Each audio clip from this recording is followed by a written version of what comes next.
नियम है। अगर आप बाहर जाएंगे तो मैं अपनी कहानी किसे सुनाऊंगी?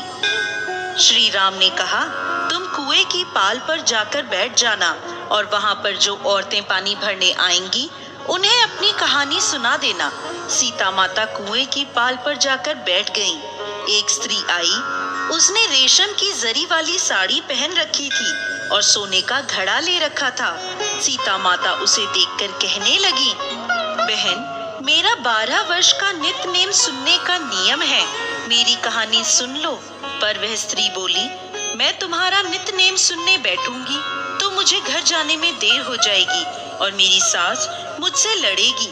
उसने कहानी नहीं सुनी और वहां से चली गई। घर पहुंचते पहुंचते उसकी रेशम जरी की साड़ी फट गई और सोने का घड़ा मिट्टी का हो गया।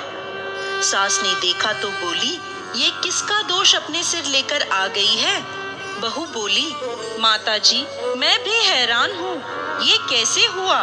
मैं तो कुएं से पानी भरकर आ रही हूँ, पर कुएं पर एक औरत बैठी थी और उसने मुझसे अपनी कहानी सुनने को कहा, पर मैंने मना कर दिया। शायद ये उसी का फल है। सास तुरंत वही साड़ी पहनकर कुएं की पाल पर गई।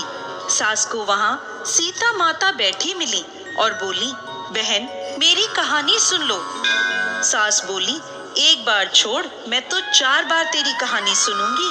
सीता माता बड़ी प्रसन्न हुई और कहानी कहने लगी।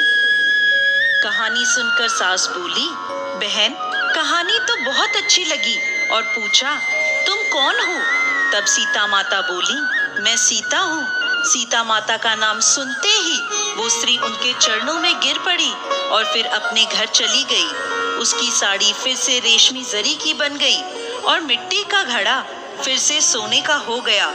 घर पहुंची तो बहू बोली, सासू माँ, आपने ये कैसे किया? सास बोली, बहू, तू तो दोष लगाकर आई थी, मैं तेरा दोष उतार कर आ रही हूँ। वो स्त्री जो तुझे मिली थी वो सीता माता थी, पुराने से नया कर देती है।